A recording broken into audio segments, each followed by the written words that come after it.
Je me souviens de ce jour où Nicolas m'a regardé dans les yeux. Ses lèvres tremblantes. Et m'a murmuré, Mathie.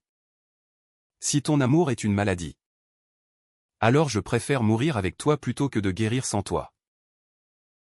Mais comment pouvais-je lui avouer que cette maladie n'était qu'un mensonge forgé par ceux qui m'avaient donné la vie? Dans les rues pavées de Paris, où l'amour semble éternel sous les lumières des cafés, j'allais plonger dans un tourbillon de trahison et de cœurs brisés. Une histoire d'amour gai qui défiait les normes, les familles et les secrets enfouis, et qui vous tiendra en haleine jusqu'à la dernière larme. C'était en automne, quand les feuilles des marronniers jonchaient les trottoirs du Marais. Ce quartier vibrant où bat le cœur de la communauté LGBT à Paris. J'avais 25 ans. Étudiant en littérature à la Sorbonne. Avec des rêves de devenir écrivain. Ma vie était un mélange de livres anciens, de cafés noirs et de nuits solitaires aérées le long de la Seine. Mes parents, des bourgeois conservateurs de la banlieue chic de Neuilly, m'avaient toujours vu comme le fils prodigue. Celui qui perpétuerait la lignée familiale avec une épouse convenable et des enfants bien élevés. Mais je portais en moi un secret, j'aimais les hommes. Pas comme une phase passagère, mais comme une vérité profonde, ancrée dans mon âme. C'est là que j'ai rencontré Nicolas. Il travaillait comme barista dans un petit café rue des Francs-Bourgeois. Avec ses cheveux blonds ébouriffés et ses yeux verts qui pétillaient comme l'eau de la fontaine des innocents. Il avait 27 ans. Originaire de Provence, où il avait grandi dans les vignobles ensoleillés, loin des jugements parisiens. Nicolas était ouvertement gay. Fier de son identité. Participant aux marches de la Pride avec une énergie contagieuse. Notre première rencontre fut banale, je commandai un espresso. Nos regards se croisèrent. Et il me glissa un mot sur le ticket, ton sourire illumine ma matinée. Reviens demain? Je revins. Et les jours suivants aussi. Nos conversations commencèrent par des banalités ou les meilleurs croissants de Paris. Les films de Truffaut pour évoluer vers des confidences intimes. Nicolas me raconta son coming out difficile à 18 ans. Comment ses parents l'avaient accepté après des mois de silence douloureux. Moi, je restais évasif sur ma famille, préférant me perdre dans ces histoires. Bientôt, nos rendez-vous devinrent des promenades main dans la main le long du canal Saint-Martin. Des baisers volés sous les ponts. Et des nuits passées à chuchoter des promesses dans son petit appartement mansardé. Mais l'ombre de mes parents planait. Ils s'appelaient Henri et Claire Duval. Des figures respectées dans leur cercle social. Henri était avocat. Claire organisatrice d'événements pour la haute société. Ils m'avaient élevé dans le culte de l'apparence. Des dîners mondains et des alliances stratégiques. Quand je leur avais avoué mon orientation sexuelle à 20 ans. Ce fut un cataclysme. Ce n'est qu'une confusion. Mathie, avait dit ma mère. Les larmes aux yeux. Tu es influencé par cette vie parisienne décadente. Mon père avait été plus direct, pas sous mon toit. Si tu persistes, tu seras déshérité. Je tins bon. Mais la pression monta. Nicolas devint mon refuge. Mon amour grandissant comme les roses du jardin des Tuileries au printemps. Nous parlions d'avenir, voyager en Italie. Adopter un chien. Peut-être même se marier un jour. Grâce à la loi Taubira qui avait légalisé le mariage pour tous. Mais un soir, après un dîner romantique chez lui, je reçus un appel de ma mère. Mathie, nous devons te parler. C'est urgent. Je rentrai à Neuilly. Le cœur serré. Dans le salon aux meubles Louis XV. Mes parents m'attendaient. Grave. Nous savons pour Nicolas. Commença mon père. Un ami t'a vu avec lui. C'est inacceptable. Ma mère pleurait, pense à ton avenir. À notre famille. Si tu continues. Cela nous détruira tous. Puis vint le chantage, il menaçait de couper mes fonds pour mes études. De me renier publiquement. Mais le pire était à venir. Nous avons un plan? Dit mon père. Froidement. Tu vas simuler une maladie grave. Un cancer. Cela expliquera ton comportement erratique. Et Nicolas s'éloignera de lui-même. Par pitié ou par peur. Nous t'aiderons à le convaincre. J'étais horrifié. C'est monstrueux, criai-je. Mais ils insistèrent, des faux documents médicaux. Des rendez-vous chez un complice médecin. C'est pour ton bien. Murmura ma mère. Un jour, tu nous remercieras. Sous la pression. J'acceptais. La peur de tout perdre mes études. Mon héritage. Ma vie stable me paralysa. Je commençais à mentir à Nicolas. Je me sens fatigué ces temps-ci, dis-je un soir.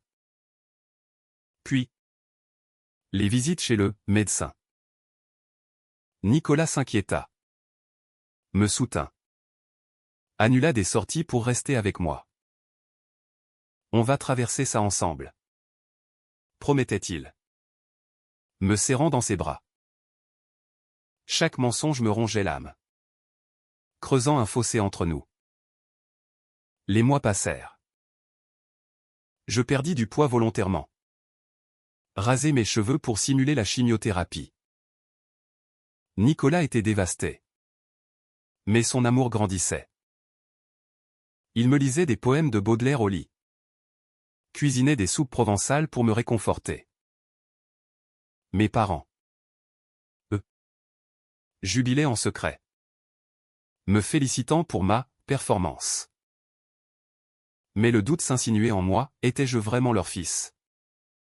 Ou un pion dans leur jeu social? Un jour, lors d'une consultation, le médecin complice glissa, tes parents font ça par amour. Mathie. Ils craignent que ton choix ruine ta vie. Amour? C'était de la manipulation pure. Nicolas. Sentant mon distant. Me confronta, dis-moi la vérité. Est-ce que c'est vraiment le cancer? Ou y a-t-il autre chose? Je niais. Mais les fissures apparaissaient. La tension culmina lors d'une fête chez des amis communs dans le Marais. Nicolas. Ivre de vin et d'émotion. Me prit à part, je t'aime. Mathie. Mais cette maladie te change. Tu me repousses. Les larmes coulaient. C'est pour te protéger. Mentis-je. Il partit en claquant la porte. Me laissant seul avec mes remords. De retour chez moi. Je fouillais les papiers de mes parents. Et là. Le choc, des emails échangés avec un détective privé engagé pour surveiller Nicolas et moi. Ils avaient planifié tout depuis le début. Y compris des rumeurs à répandre si je résistais. La trahison était totale. Furieux. Je décidai de tout révéler. Mais comment? Une idée folle germa, une émission télévisée en direct. Confession intime. Où les gens exposaient leurs drames familiaux. Je contactai la production. Anonymement d'abord. J'ai une histoire qui va choquer la France, forcé de simuler un cancer pour cacher mon homosexualité. Ils mordirent à l'hameçon. Le tournage était prévu dans 2 semaines. Nicolas. Entre-temps, m'avait pardonné partiellement. Mais notre relation était fragile. Les jours précédant l'émission furent un tourbillon. Je répétais mon discours, imaginant la réaction de mes parents. Nicolas sentait quelque chose, parle-moi. Mathie. Mais je gardais le silence pour le protéger. Enfin. Le jour J. Le studio de France 2. Lumière vive. Public curieux. Mes parents étaient invités sous prétexte d'un hommage à mon courage. Ils arrivèrent, souriant, ignorant tout. L'émission commença. L'animateur, un homme charismatique nommé Laurent, présenta, ce soir, une histoire de résilience face au cancer. Mathie Duval, un jeune homme courageux, et sa famille. Applaudissements. Je m'assis sur le canapé. Nicolas à mes côtés, je l'avais convaincu de venir pour soutien moral. Mes parents. À l'autre bout. Rayonnaient de fierté feinte. Laurent me questionna sur ma maladie. Je répondis vaguement. Le cœur battant. Puis vint le moment, Mathie. Vous avez quelque chose à révéler ce soir? Je respirai profondément. Oui. Tout ceci est un mensonge. Le public murmura. Mes parents blanchirent. Je n'ai pas de cancer. Mes parents m'ont forcé à le simuler pour m'éloigner de l'homme que j'aime. Nicolas. Parce que je suis gay. Un silence de mort. Puis. Le chaos. Ma mère cria, c'est faux. Mon père bondit, il délire à cause des traitements. Mais j'avais des preuves, les emails imprimés. Les faux rapports médicaux. Je les tendis à Laurent. Qui les lut en direct. Le public haleta. Nicolas me regarda. Choqué, Mathie. Pourquoi ne m'as-tu rien dit? Ses yeux verts remplis de douleur me transpercèrent. L'animateur. Sentant le scoop, pressa mes parents. Expliquez-vous. Mon père bafouilla, c'était pour son bien. La société n'est pas prête. Ma mère sanglota, nous l'aimons. Mais son choix nous brise.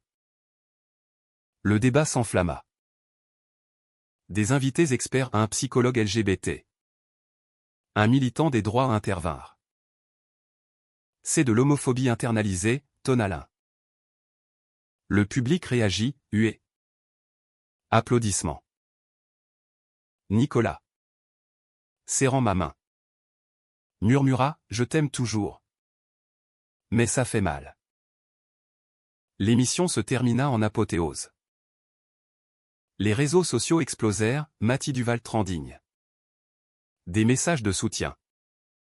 De haine. Mes parents partirent furieux. Me reniant sur le parking, tu nous as détruits. De retour à Paris. Nicolas et moi nous isolâmes dans son appartement. Explique-moi tout. Dit-il. La voix brisée. Je racontais, la pression familiale. Les mensonges. La peur. Il pleura, j'aurais pu t'aider. Pourquoi m'as-tu exclu? Notre étreinte fut chargée d'émotions contradictoires, amour. Trahison. Soulagement. Les jours suivants furent un maelstrom. Les médias me pourchassèrent, interview sur BFM TV. Article dans Le Monde. La communauté LGBT me salua comme un héros. Mais je me sentais vide. Mes parents coupèrent tout contact, m'excluant de l'héritage.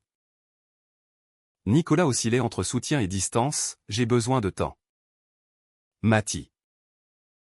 Ton mensonge m'a blessé profondément. Je me réfugiai dans l'écriture. Commençant un journal intime qui deviendrait peut-être un livre. Les promenades solitaires au Louvre. Contemplant les statues antiques. Me rappelait la fragilité de l'amour. Un soir, au Pont des Arts, où les cadenas d'amour avaient été enlevés. Je repensais à notre premier baiser. Puis vint une lettre de ma mère, Mathie. Ton père et moi regrettons. Viens nous voir. J'hésitais. Nicolas m'encouragea, affronte-les. Pour nous. Nous allâmes ensemble à Neuilly. La rencontre fut tendue. Mon père. Vieilli. Admis, nous avions peur pour toi. La société française est progressiste. Mais pas partout. Ma mère pleura, nous t'aimons. Tel que tu es. Mais les cicatrices étaient profondes. Nicolas et moi traversâmes une crise, dispute sur la confiance. Nuit blanche. Comment reconstruire après ça, demandai-je. Il répondit, en étant honnête. Jour après jour. Un tournant survint lors d'une manifestation pour les droits LGBT à la Bastille. Nicolas m'y emmena. Parmi la foule arc-en-ciel. Je me sentis vivant. Il me prit la main, on y arrive ensemble. Notre amour renaquit. Plus fort. Forgé dans le feu des épreuves. Pourtant. Un secret persistait. J'appris par un ami que mes parents avaient contacté Nicolas avant l'émission. Essayant de le payer pour partir.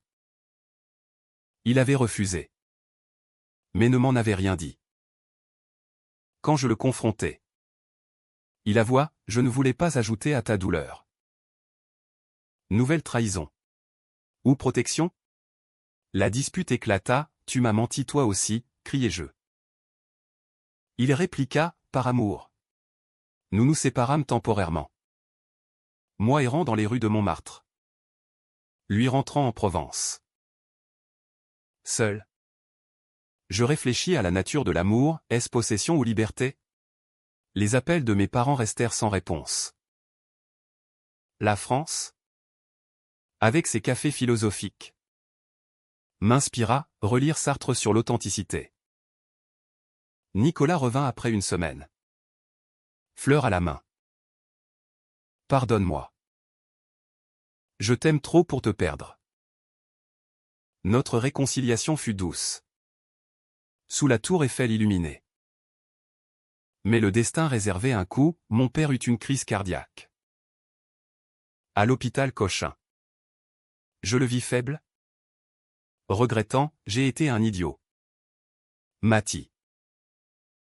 Accepte Nicolas dans notre famille. Ma mère acquiesça. Une paix fragile s'installa. Nicolas et moi décidâmes de nous marier.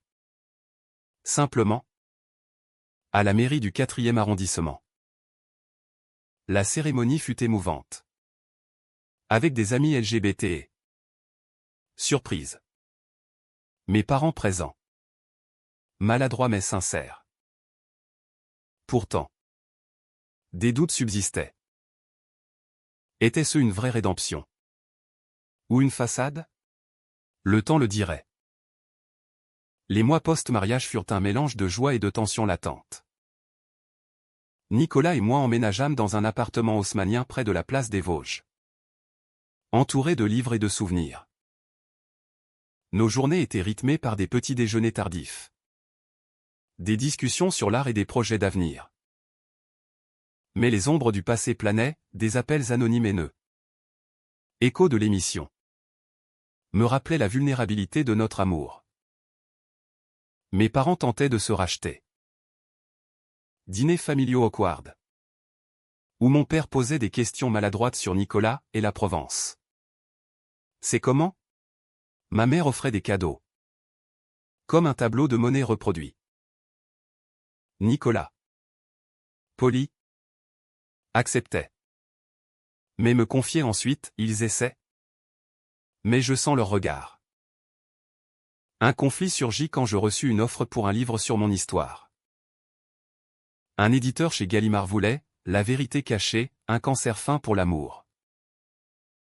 Nicolas s'opposa, ça va rouvrir les plaies. Pense à nous.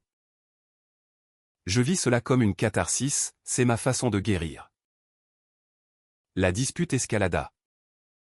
Révélant des insécurités profondes. Tu préfères la gloire à notre paix, accusa Théil.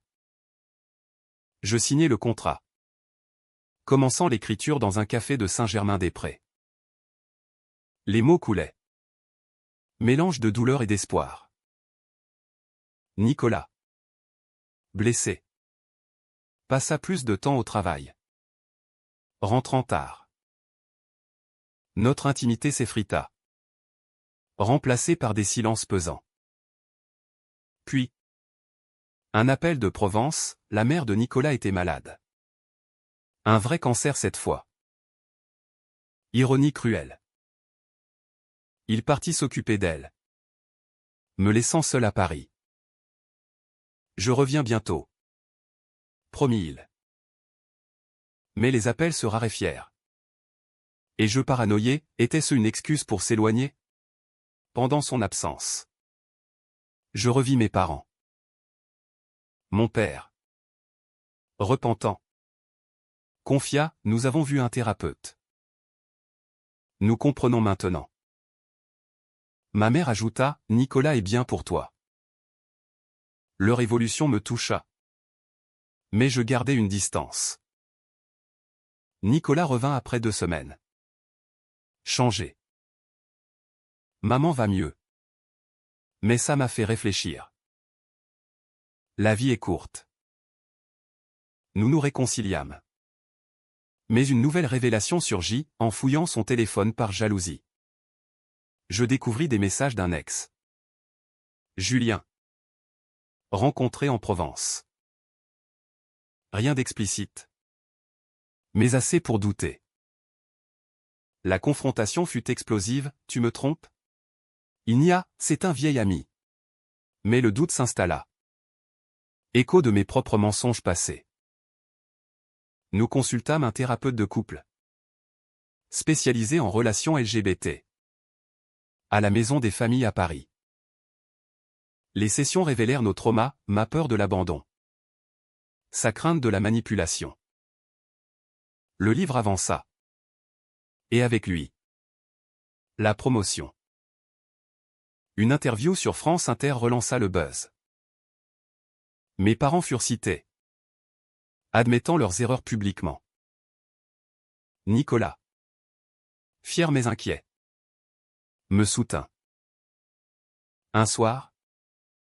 Lors d'un dîner avec des amis. Julien apparut, invité par coïncidence. La tension fut palpable.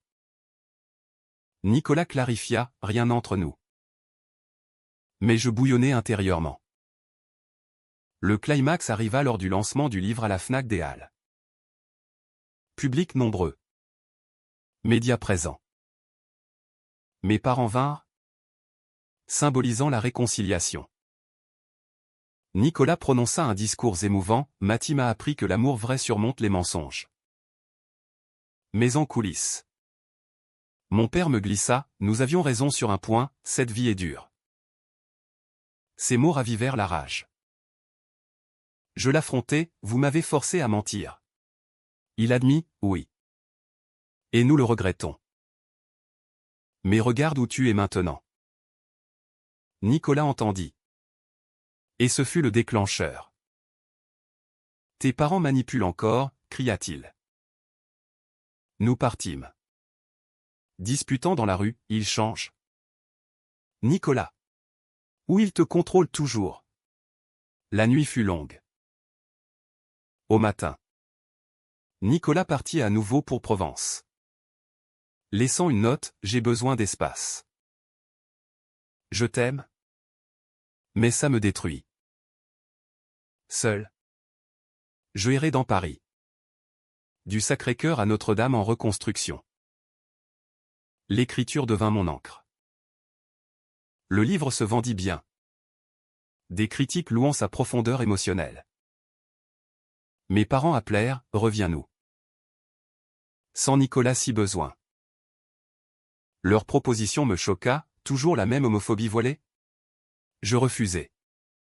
Choisissant l'authenticité. Un voyage en solitaire à la Côte d'Azur m'aida à réfléchir. Là. Sous le soleil méditerranéen. Je compris, l'amour demande du courage. Pas des compromis. Nicolas contacta, rentrons ensemble. Nous nous retrouvâmes à Marseille. Discutant des heures sur la corniche. Pardonne-moi mes doutes, dit-il. Et moi mes secrets, répondis-je. Notre retour à Paris marqua un nouveau départ. Mes parents, voyant notre unité, s'excusèrent sincèrement lors d'un déjeuner au Ritz aux extravagances typiquement bourgeoises. Pourtant, une surprise, le thérapeute révéla que Nicolas avait simulé les messages avec Julien pour tester ma confiance. C'était stupide, avoua-t-il. Larmes aux yeux. Trahison réciproque? Ou preuve d'insécurité? La crise fut profonde. Comment te faire confiance maintenant? Demandai-je. Il répondit, en recommençant à zéro. Nous décidâmes d'une thérapie intensive. Explorant nos peurs racines. Pour moi. L'éducation rigide, pour Nicolas. Un passé de rejets amoureux. Les sessions étaient épuisantes. Mais libératrices. Comme un confessionnal laïque dans la ville lumière. Le livre devint un best-seller. Inspirant d'autres à partager leurs histoires. Des lettres de jeunes gays me touchèrent, merci pour ton courage. Cela donna un sens à notre épreuve. Mes parents évoluèrent vraiment. Mon père rejoignit une association pour parents d'enfants LGBT. Flag France. Ma mère organisa un événement caritatif pour la lutte contre l'homophobie. Leur transformation, bien que tardive, était authentique. Nicolas et moi renforçâmes notre lien. Voyage en Normandie. Week-end à Deauville. Où nous marchions sur la plage. Main dans la main. Discutant de l'avenir. Enfant un jour, suggéra-t-il. L'idée d'adoption nous enthousiasma. Mais un nouveau conflit surgit, une offre pour adapter le livre en film. Le réalisateur voulait dramatiser. Incluant des scènes fictives de « romances interdites ». Nicolas craignit, ça va exposer notre vie privée. Je vis une opportunité, pour aider d'autres. Le débat raviva les vieilles blessures. Lors d'une réunion avec le producteur. À Cannes pendant le festival. Nicolas explosa, c'est mon histoire aussi. Il partit, me laissant face à mes ambitions. De retour, je renonçai au film. Notre amour passe avant tout. Nicolas, surpris, m'embrassa, merci. La paix s'installa. Mais le destin testa à nouveau. Ma mère tomba malade, ironie. Un cancer réel. À l'Institut Curie. Je veillais à son chevet. Nicolas à mes côtés. Pardonne-nous. Mathie, murmura-t-elle. Déjà fait. Répondis-je. Son rétablissement unit la famille. Mon père. Vulnérable. Confia, j'ai appris de toi. L'amour n'a pas de genre. Nicolas et moi célébrâmes notre premier anniversaire de mariage à Versailles. Dans les jardins royaux. Sous les fontaines. Il renouvela ses vœux, pour toujours. Malgré les tempêtes. Pourtant. Un secret final émergea. En rangeant des papiers. Je trouvai une lettre de Nicolas à mes parents. Datant d'avant l'émission, laissez Mathie libre. Son bonheur est avec moi. Il avait plaidé pour nous. En secret. Ému. Je le confrontai doucement. Pourquoi ne pas me l'avoir dit? Il sourit, pour ne pas influencer ta décision. Je voulais que tu choisisses librement. Cette révélation scella notre confiance. Plus de mensonges. Seulement vérité. Les années passèrent. Nous adoptâmes un enfant. Un petit garçon nommé Louis. Via la GPA éthique. Mes parents devinrent des grands-parents aimants, organisant des pique-niques au bois de Boulogne. Notre histoire inspira un mouvement, des conférences sur l'acceptation familiale. Nicolas ouvrit un café LGBT-friendly dans le Marais, où les jeunes trouvaient refuge. Mais la vie n'est pas un conte de fées. Des rechutes émotionnelles survenaient, anniversaire de l'émission. Débat sur les droits. Nous les affrontions ensemble. Forts de notre résilience. Un soir, sous les étoiles de la butte Montmartre, Nicolas me dit, notre amour est comme Paris, éternel. Malgré les pluies. Je souris, sachant que les épreuves nous avaient rendus invincibles. Aujourd'hui, à 30 ans, je regarde en arrière avec une sérénité mêlée de mélancolie. Notre famille Nicolas, Louis et moi est un havre dans le tumulte parisien. Les rues du Marais, autrefois théâtre de nos drames, sont maintenant des sentiers de joie quotidienne. Mes parents, âgés mais apaisés, nous visitent souvent. Mon père lit des histoires à Louis. Ma mère cuisine des ratatouilles provençales. Leur évolution est un miracle personnel. Preuve que le changement est possible. Même tardif. Le livre, traduit en plusieurs langues, continue d'impacter. Des emails du monde entier, un jeune en Bretagne inspiré à faire son coming out. Un parent en Alsace regrettant ses erreurs. Cela donne un sens à notre souffrance. Nicolas et moi. Nous disputons encore sur des banalités.